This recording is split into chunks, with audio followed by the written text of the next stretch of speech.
Welcome to MSP 1337. I'm your host, Chris Johnson, a show dedicated to cybersecurity challenges, solutions, a journey together, not alone. Welcome, everybody, to another episode of MSP 1337. It is that time of year where we get to look back and feasibly look ahead.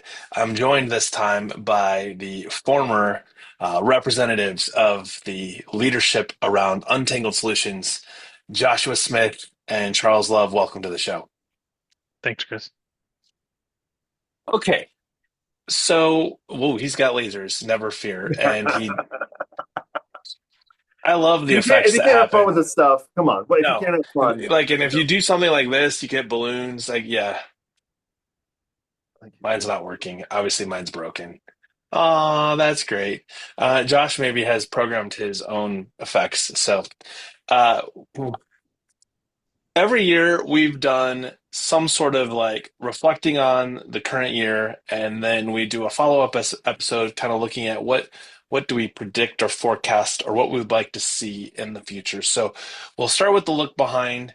I think this has been a very interesting year. I mean, we could get into all of the bad things that have happened, but how is that any different than the previous years of bad things happening? But I'll start with you, Josh. What was one thing in 2024 that just leaps out at you as like that was amazing and awesome?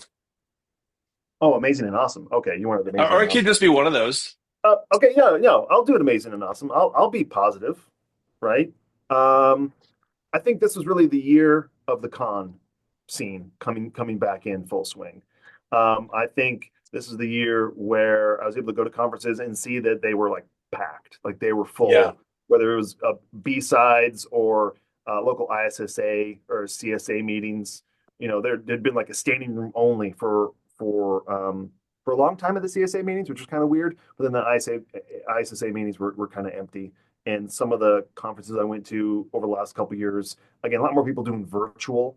But I think this is the year where people were finally maybe comfortable with leaving the virtual and coming back into the IRL for the conferences. So I kind of see that as kind of returning back to hopefully pre-pandemic levels so that people can kind of start to interact again because doing these things virtual, it's nice, especially if it's, like a DEF CON or something where it's all the way out in Vegas and it's hard to get a sure. hotel, right? But I think if you try to sit down and watch 8 hours of talks, like you're never going to be left alone, right? Because people know you're in the office and Right. your attention's going to wane. You're going to go do the laundry or something like that, or your butt's going to become numb. And it's just like it doesn't have the energy of being there, moving from room to room, going and like having just kind of the hallway cons. So that's my positive note on 2024 as I see the return to I'm going to use air quotes, the social aspect of cybersecurity. For as awkward as we all are, I still think that we do like to be around people that we uh, mesh with. Sure. I think, I hadn't thought about that. I think that is definitely, now that you say that, I also have noticed that, wow, we packed that room for that session. And like previously, it had been like, yeah, there's too many tables and chairs in this room because we had, a fraction. And we still had some of that, right? I think we still are seeing conferences do things where like they have way too many breakout sessions happening at the same time. So you can get that, you know, feels like there's not very many people there. And then the flip side is, not enough sessions or breakouts or not big enough rooms because there's so many people showing up. And I think to the cybersecurity side of this, we're seeing the demand for cybersecurity, not just cybersecurity sessions, but full on cybersecurity conferences by groups that previously would have said, yeah, we have somebody that handles our cybersecurity, but I'm a business owner. That's not something I'm going to put my energy into. I have definitely noticed a change there too. Charles, what do you got? So I think this is actually the year people really started to take their security seriously, right? 2 years ago, when you first started talking about CIS, it was like, I'm sure I'm doing all those things, right? And then last year, or this year, excuse me, we're starting to see more people start to adopt those frameworks to kind of protect their business and their clients. And you're seeing a lot more vendors in the space say, hey, here's how we can help you with your CIS, just assuming everybody's doing it. Sure. And now when I talk to like peers, right? Like, I was at a show a couple weeks ago. I was like, "Hey, are you guys doing?" And of course we are, And now we can talk about our journey on securing our own house. And that was Yeah. not a conversation 2 years ago. Right. It's funny you say that. So the cybersecurity trust mark, I was working with an MSP who had a question around one of the safeguards tied to compliance and making sure that you were doing security review on things that you are responsible in your compliance for. And they said, well, it doesn't apply to us. And I said, well, did you just not read the whole thing? Because it talked about compliance with regulations, compliance with standards, and then it started talking about things like insurance, literally called out insurance in the safeguard, right? And so I asked this follow-up question. I said, if you were to show me your insurance questionnaire right now, and I was to take that questionnaire and put it in front of the trust mark or CIS top 18 or fill in the blank, how close would the things that are in the questionnaire line up with the things that you told them in the insurance questionnaire that you're doing that you haven't implemented yet over here against these actual safeguards? And the response was shocking. They actually had maybe done 10 or 15% of what was in the questionnaire. But until we had that conversation in their mind, they answered that questionnaire truthfully. They had just never looked at it through the lens, kind of to your point, Charles, of like, wait a second, there's more to this than yes, no. There's more to this than, Yeah. yeah, our VPN has it, but that's it. And yeah, I think you're spot on. I think the conversation's changing. The insurance carriers are asking better questions. The MSPs are now in a position to answer better because they actually are starting to understand what the stakes are as opposed to, yeah, we'll do that tomorrow. We'll do that next week. I think that's a great observation. And, and I got Yeah. and I got one more. I got a bonus one. This is just one. No, you go ahead. Yeah, no, it doesn't matter. I'm going to say it anyway. That's right. Um, My show. the yeah, vendor consolidation, right? It has definitely been a topic for 2024, where before, I was a-okay with one vendor holding all my business, right? Like it's always easier. They always say the one throat to choke kind of thing, one voice there to scream at, things like that. But we're seeing a lot of people go, you know what? I'm not comfortable with this one vendor managing 50% of my entire Sure. product line. And we're starting to see the shift where it was, I want all my business to be with these guys, to I need to really divvy things up for my own sanity. Along those lines, you're also seeing a shift back to on-prem. Maybe not necessarily all of my services I consume are moving back to on-prem, but there's definitely been a shift to having everything be in the cloud. And in fact, if you look at some of the CMMC rules that have come out with the things that you need to achieve as an MSP, if you're using any number of RMM tools with your clients, now what? Now what do you do? Do you go choose the one that is cloud that is in the FedRAMP space, or do you host your own RMM tools so that you Yep, don't have to meet those rules? It's a very interesting time because the vendor space, to your point, even with consolidation, are making the requirements that you have to obtain or achieve as an MSP somewhat impossible with the approach and tactics of, yeah, we're cloud only product, but you can't use it if these are the clients you serve. So it'll be for interesting to sure. see how that shakes out. And I'd hate to jump ahead to 2025, but it'll be interesting to see how these regulatory requirements are going to shift the way in which vendors coming onto the scene that are net new tackle that, and the legacy vendors who have always been like, yeah, well, we started out in the cloud. Why would we ever move to on-prem? All right, let's get negative. Let's look at the negative 2024. I think those are the more exciting. I mean, we don't watch the news or the media for anything positive or lighthearted. You don't see any more of like, and they rescued the puppy. That does not make nightly news. So, Charles, I'll start with you first. What was a big um, negative that will probably stick with us as we go into 2025? Just man, that's a good one. The whole AI conversation, the security, the fear, uncertainty, and doubt that's being, spread across it. Um, just I would say one of the negatives are going to be I don't know, just all the misinformation about what AI can do in a business, if that kind of makes sense. Sure. It's, it's not here to take over the world. It's here to enhance your day-to-day productivity.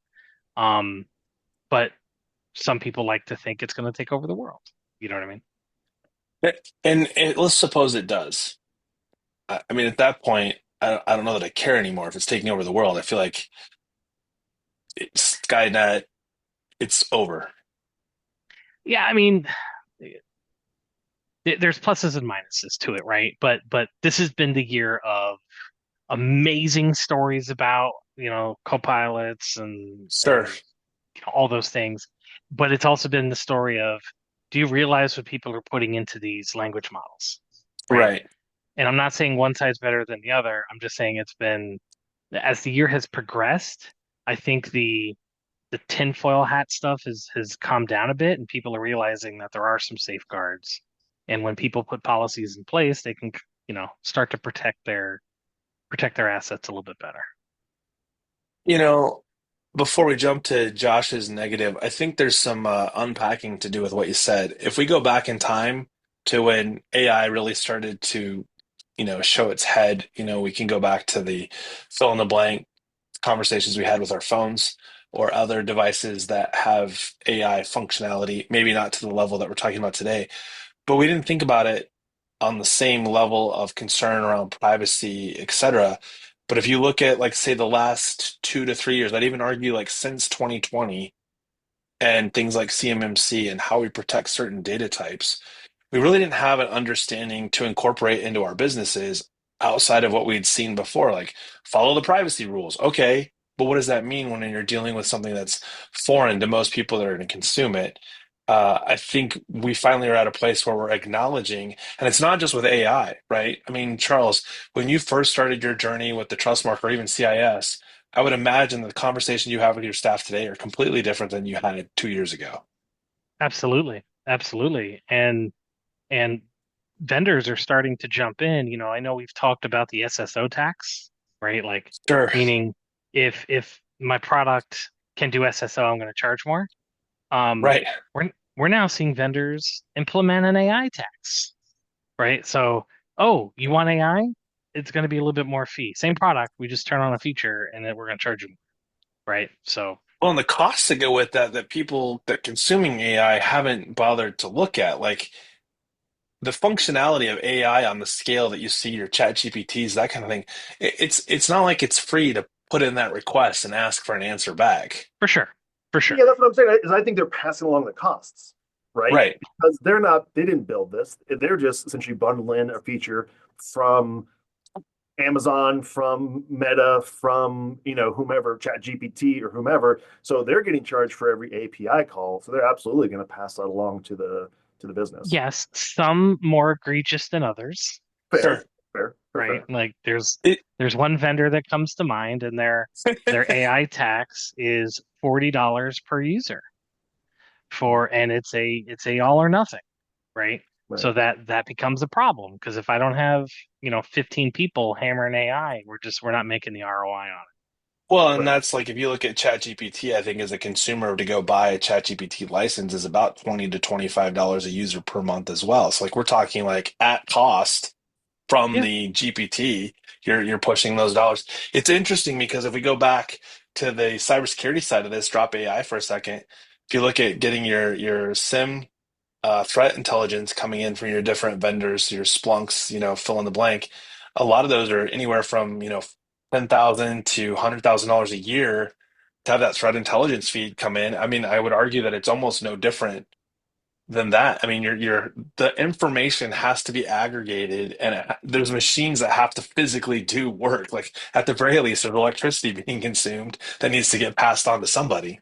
Well, and that intelligence doesn't come out of thin air. You've got individuals, right? You've got cyber threat researchers and analysts pouring over that, Sure. validating it, deduping it, and then putting it into the feed. So that also has to be able to pay those people as well. But some vendors are claiming things are AI and they are not AI, right? Sure. So there's a little bit of that too. The I mean, I Houdini was side of amazed. I this. was amazed when I would go to the Broncos stadium and I would walk in and I'd grab the drink and I'd come to the till and it'd be like, "You owe this much money for that Coors Light or whatever." And I'm like, "Man, computer vision's amazing." And then what we find out is that Amazon just had a whole bunch of people in India just watching all these camera feeds and just manually entering it in. So essentially, it was automation, but it was like mechanical Turk kind of automation, right? Oh my God, That's yeah. that's Turk. the I whole haven't heard that argument. term. Yeah. Throwback. Yeah, it's funny you say that. So, one of the things that happened for me over this year was learning about how MSPs operate in other countries. Like, in the US, one would argue that a lot of MSPs look at how they can use tools, whether it's AI or otherwise, to reduce the need to hire another FTE, right? Because the reality is, based on your percentage and revenue, the commoditization of some of this makes it really hard to just say we're going to hire five more people, especially if we can solve that with a tool. You go international in a lot of places, it's like, oh no, we'll just hire five more people for that. Like that's no big Yeah, deal. We're going to continue to not be automated or efficient. We'll just throw more resources at it, and that's how we'll solve the problem.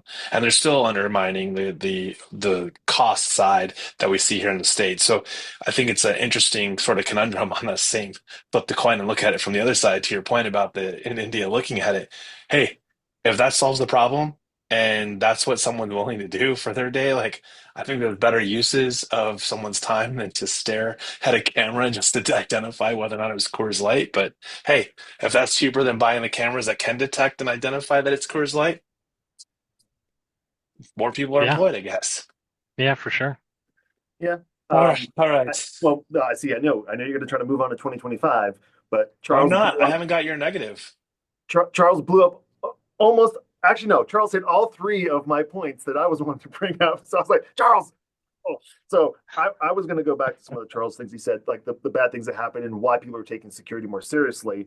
So I was saying 2024, the scourge of ransomware has hit an all-time high, right? We had our biggest ever payout of $75 million for a ransomware event, right? And so that is increasing people's vision or I guess visibility on things, especially at the boardroom level, especially at I think there was someone just hit recently and they kind of said, well, maybe it's Krispy Kreme. He's like, well, it's going to hurt, but we're going to go to our cyber insurance and try to recoup a lot of that.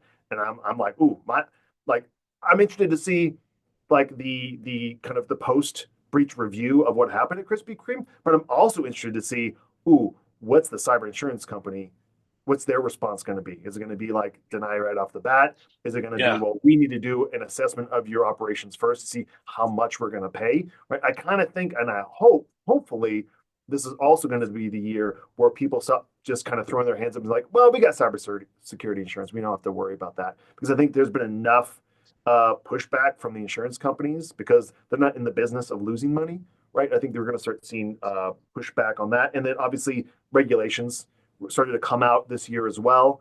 But on the positive side, CISA was coming out with a lot of guidance on how to secure things, and obviously NIST coming out with I think version 2 of the CSF was formally released this year. I sometimes lose track of the decades, but I think that was a big thing. And then I think orgs struggling to hire and keep security staff was also talking about what Charles was saying about starting the platformatization that vendors are starting to push.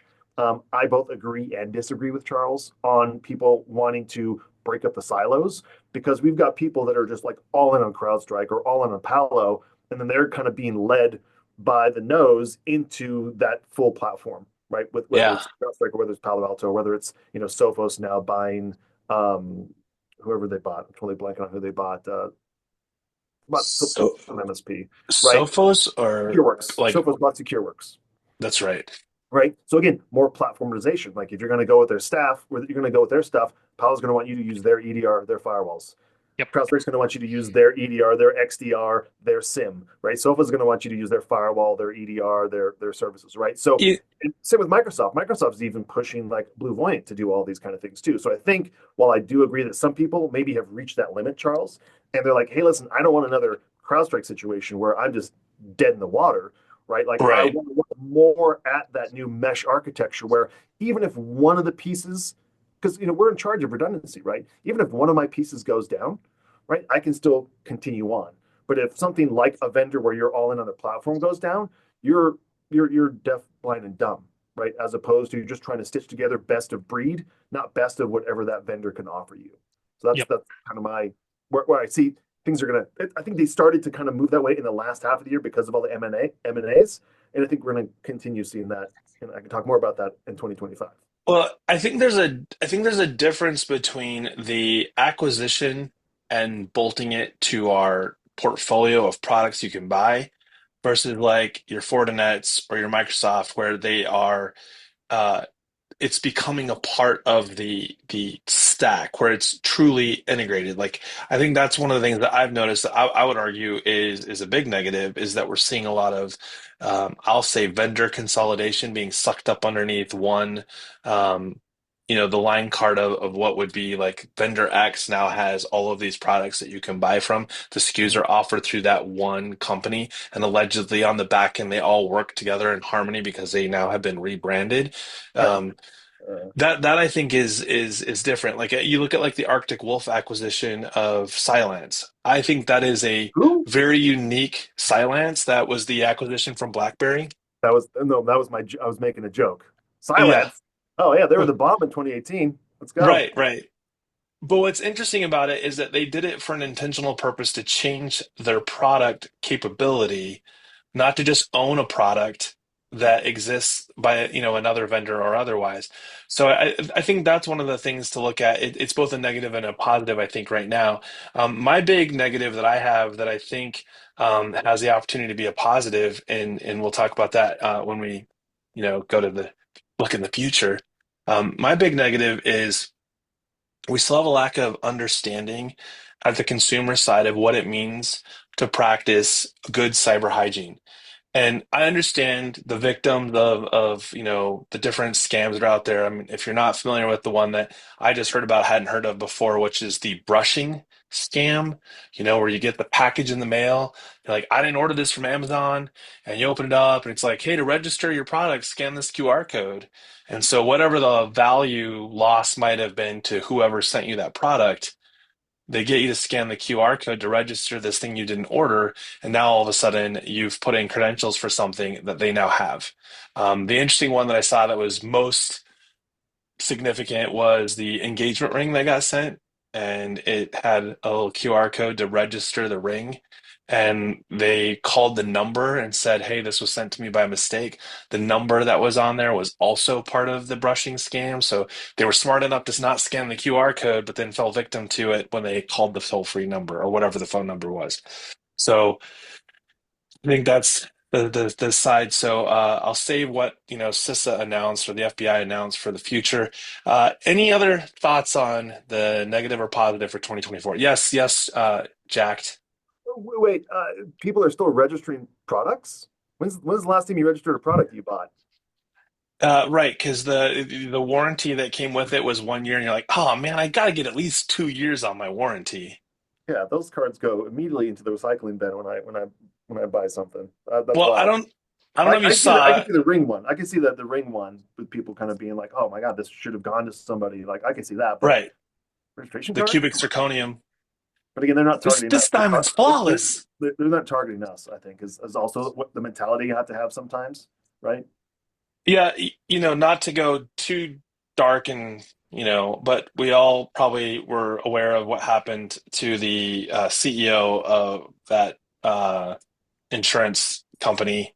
I don't know if you guys saw, though, that there was a lot of noise about the backpack because it was a particular brand, and it's a brand of backpack that you can register for warranty, you can register via the serial number. And people were all up in arms like, was this person's privacy invaded to find out who had purchased said backpack? And obviously, that's not how they track serial numbers for a backpack. That's not the point of the serial number for a backpack. But it's just interesting to see how quick uh, people were to jump on this privacy challenge. And yet, on the flip side of that same coin, they're like, oh, you want my social security number? No problem. Yeah. So, all right. I think that's enough Everyone negativity. take a deep breath as we move into 2025. You know Woosah. what? All right. I think for those of you listening, this has been a depressing episode of MSP 1337. I hope you all have a wonderful holiday, and we'll catch you on the next episode where we look at the future of 2025.